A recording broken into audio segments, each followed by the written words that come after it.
A lot of it will be in the bulletin, as you can see. MailChimps on the Christ side. We call it email blast here on the Holy Cross.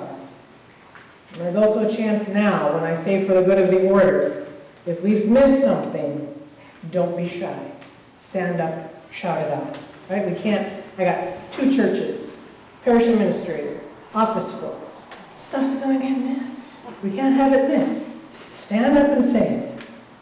I want to thank some past things, backpack buddies and school supplies, for getting those out to the kids. I want to pre-thank everyone who's meeting this week, both executive councils, the transition core team, and the altar guild. I want all of us to pray for each other for grace, forgiveness, and understanding. Is there anything special? Is Inez here? Or anything, because she has her social group wanting to start. So this Thursday, social group, it's in the bulletin. Anything Gwen and Suzanne outreach-wise? Anything? Okay. Altar Guild, we're meeting on Saturday all day to train, so there's that. If you didn't order your lunch, bring your lunch. I'm not sharing mine. Everybody's welcome. And everyone is welcome. Everybody. Yeah, exactly. So it's not just for Altar Guild. Is anyone interested in Altar Guild? Potentially tangentially interested in Altar Guild, even not serving on the committee, but helping with Sunday service? You can see from today, we need some carol. Anything else for the good of the order? Here it is. Brian, stand up and say that. It's your show.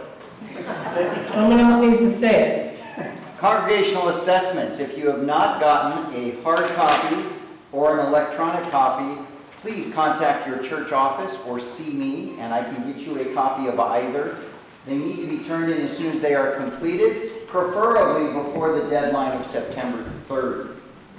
Did I do good? Thank you. Before anything else for the good of the order?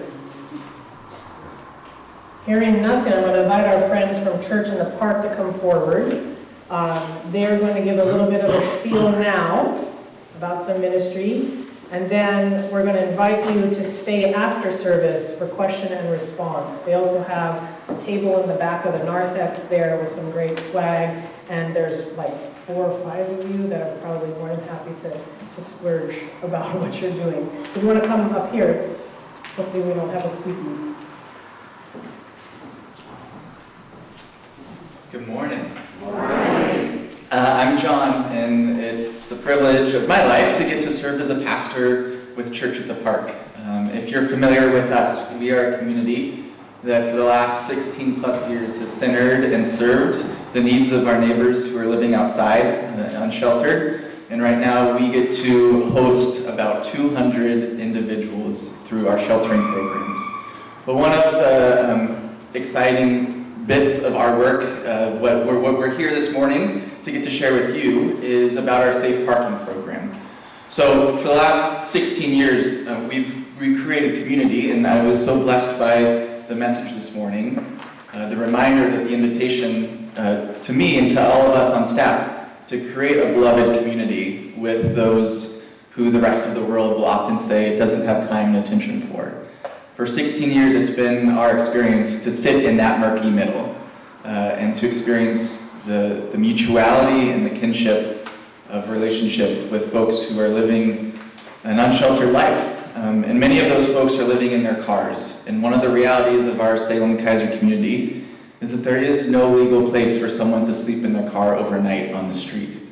And so what happens is they find a dark street or alleyway or a neighborhood, and then they try to get some rest, but often at 2:30 in the morning, a member of the local law enforcement comes and knocks on the window and asks them to move along. So they have to wake up and move their vehicle and then try again the next night. And usually it's another officer who comes along and knocks on their window and asks them to move along. And so now it's night 2 of getting no sleep and just trying to find a place to rest. And Salem PD is focusing their time and energy on asking people to move along, and so there's a burden on law enforcement in the city of Salem as well as those in their vehicles, and then when they're not getting sleep at night, what happens then is they sleep during the day. when all of the services are accessible during the day, that's the only time where they get to sleep. And so the problem solving that has to happen during the day doesn't get to happen because they're getting the rest that they didn't get the night before. And then as those citations build up and those fees accumulate that they can't afford, it's the cat and mouse game that just keeps going on and on. And so about 3 years ago, the city of Salem came to our community and asked us to imagine what we might be able to facilitate to meet this weird murky middle where people need a place to sleep in their cars overnight and the city needs a little bit of relaxation on their attempts to manage the issue.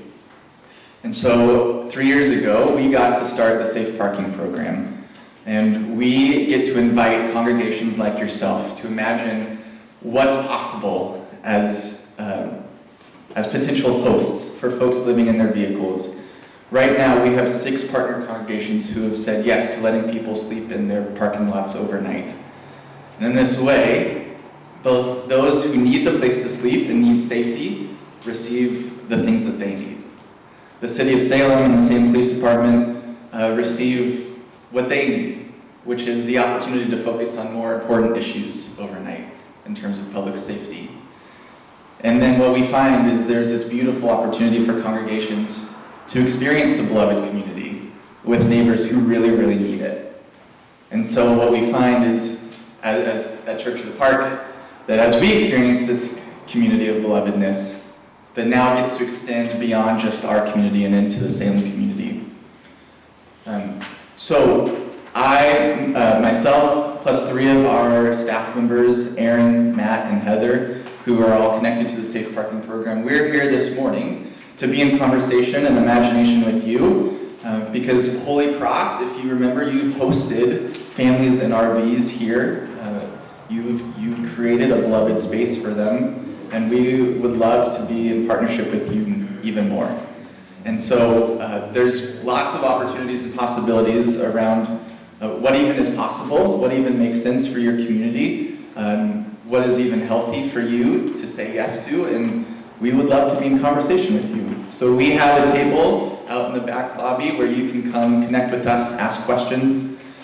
We can share some of our stories and some of the experiences we've had. But we are grateful for you because for as long as I've been in Salem, which is my whole life, as long as I've been aware of the Holy Cross community, I've known that this is a place that cares deeply for the community around it. This is a place that wants to be aware of the needs and the challenges of folks in Salem Kaiser, and then to mobilize and to leverage the resources and relationships that you have to meet real needs for folks in the world. So thank you for the invitation and the opportunity to be with you this morning. Please come say hi to us, and we'd love to be in relationship.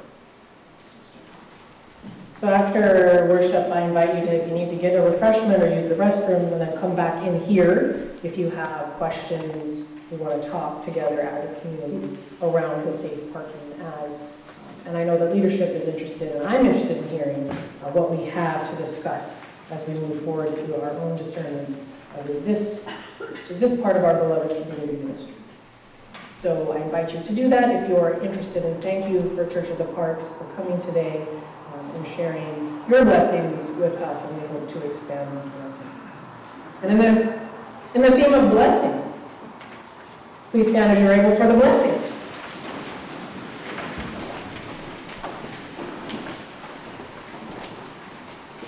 The traditional. The Lord bless you and keep you. The Lord's face shine on you with grace and mercy. The Lord look upon you with favor and give you peace. Amen. Let's sing together, Go My Children, with my blessing.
be to God.